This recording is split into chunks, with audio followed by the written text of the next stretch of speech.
मैंने पापा को कहा, यार पापा यहाँ पर कुछ मतलब किताबें है, दादाजी ने बताया था, जाओ चलो हम वहां से निकालते हैं, वहां से जाके किताबें निकालते हैं।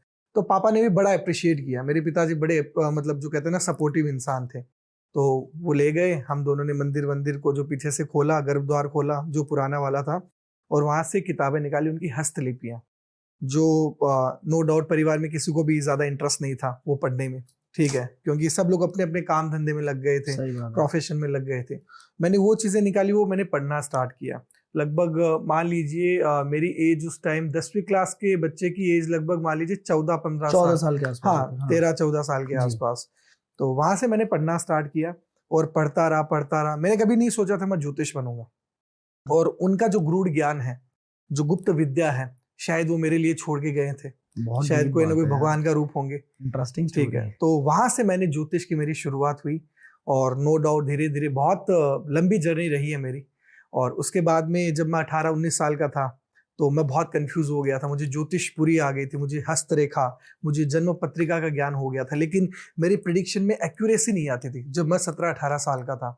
मतलब मैं लोगों को देखता था, जो हमारे जो ज्योतिष है, कि वो बड़ा फटाफट बता देते थे कि तुम्हारे हाथ में ये है वो है, लेकिन मेरी इतनी एक्यूरेसी नहीं आ रही थी। आई वॉज वेरी क्यूरियस कि यार मेरे साथ ऐसा क्यों हो रहा है, एक्यूरेसी क्यों नहीं आ रही। जो लेवल की मुंह देखते बोल देना, एग्जैक्ट ऐसा बोलना, सामने वाला शॉक हो जाए। वहां पर क्या है कि 2 द्वार हैं। पहले वो मंदिर की जो दिशा है वो दक्षिण दिशा में थी, शमशान की तरफ थी। अच्छा। वो महाकाल का मंदिर हो गया, ठीक है। वहां पर थोड़ा सा कई बार 12-1 बजे के आसपास कुछ ना कुछ चीजें फील होती थी, तो उस मंदिर का रास्ता चेंज करके, मतलब जो मंदिर का गर्भ द्वार है वो बदल के वो ऑपोजिट कर दिया गया। अच्छा। तो वो शिव पार्वती का, शिव परिवार का मंदिर बन गया। तो जो पुराना वाला एक्सेस था, जहां पर पहले मंदिर था, वो एक एज ए स्टोर रूम में काम लेने लगे। वहां पे कोई पुराने बुक्स, ग्रंथ वगैरह वहां पे पड़े रहते थे। हमारे कोई गुरुजी आए थे लगभग 50 साल पहले, मेरे दादाजी बताते हैं, वो नेपाल से आए थे। तो वो क्या कि एस्ट्रोलॉजी वगैरह में बड़े विख्यात थे। तो अच्छा। उन्होंने वहां मंदिर में बैठकर उन्होंने साधना भी की, और अपनी कुछ किताबें भी, मतलब हस्तलिपि है, हस्तलिपि जो कभी पब्लिश नहीं हो सकी, तो वो लिखते रहते थे, लोगों की कुंडलियां देखते थे। और वहां पर उन्होंने 15 साल निवास किया। उसके बाद में पता नहीं वो कहाँ चले गए, वो हमारे दादाजी को भी नहीं पता।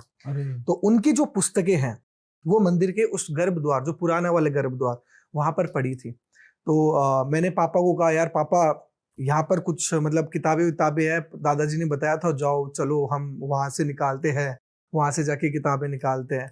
तो पापा ने भी बड़ा अप्रिशिएट किया। मेरे पिताजी बड़े मतलब जो कहते हैं ना सपोर्टिव इंसान थे।